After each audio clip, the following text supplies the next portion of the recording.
Kombëtarja shqiptare do të luajë pas pak javësh 2 ndeshje shumë të rëndësishme në kuadër të Kupës së Botës për herë të parë në histori kuqezinjtë janë kualifikuar për në play-offin e botrorit, aty ku na pret një rrugtim i vështirë.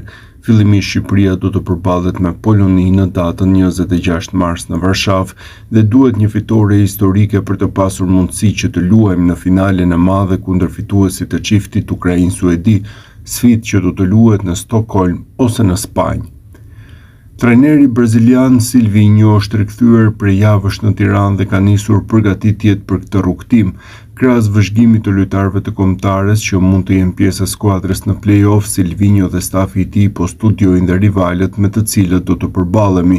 Trajneri kombëtares së bashku me ndihmësit e tij Doriva dhe Ervin Bulku kanë zhvilluar gjatë kësaj jave një vizitë pune në Turqi me qëllim ndjekjen nga afër të disa futbollistëve të ekipit kombëtar që aktivizohen në kampionatin turk.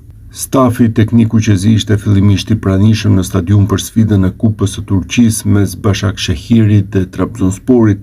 Gjatë kësaj ndeshjeje, trajneri Silvinho dhe bashkëpunëtorët e tij vëzhguan nga afër performancën e sulmuesit të kombëtares Ernest Muçi, i cili u aktivizua si titullar dhe qëndroi në fushën e lojës për të gjithë 90 minutat, duke dhënë gjithashtu 2 asiste në fitoren 4-2.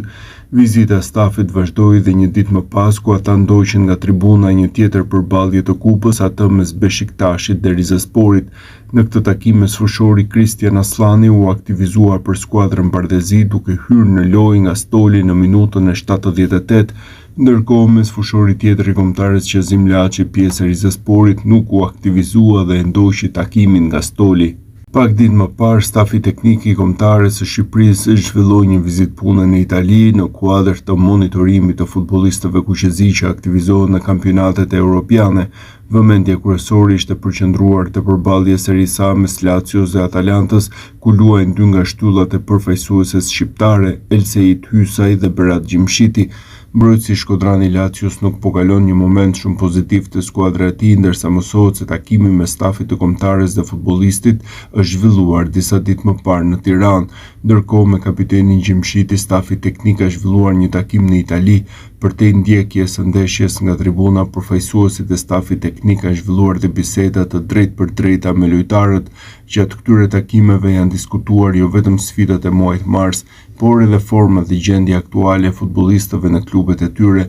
Kjo vizitë në Turqi është pjesë e strategjisë së stafit teknik të kombëtares për të monitoruar nga afër gjendjen dhe formën e lojtarëve shqiptar që aktivizohen jashtë vendit.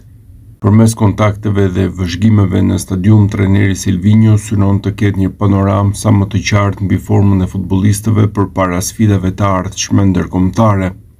Armando Broja është shumë pranë konfirmimit për të qenë mungesa e madhe e ndeshjeve play-off, duke qenë se për javësh është jashtë skuadrës së Burnleyt si shkak i dëmtimit të pësuar, i cili vazhdon të mbetet enigmë dhe ende nuk është e qartë se për çfarë dëmtimi bëhet fjalë.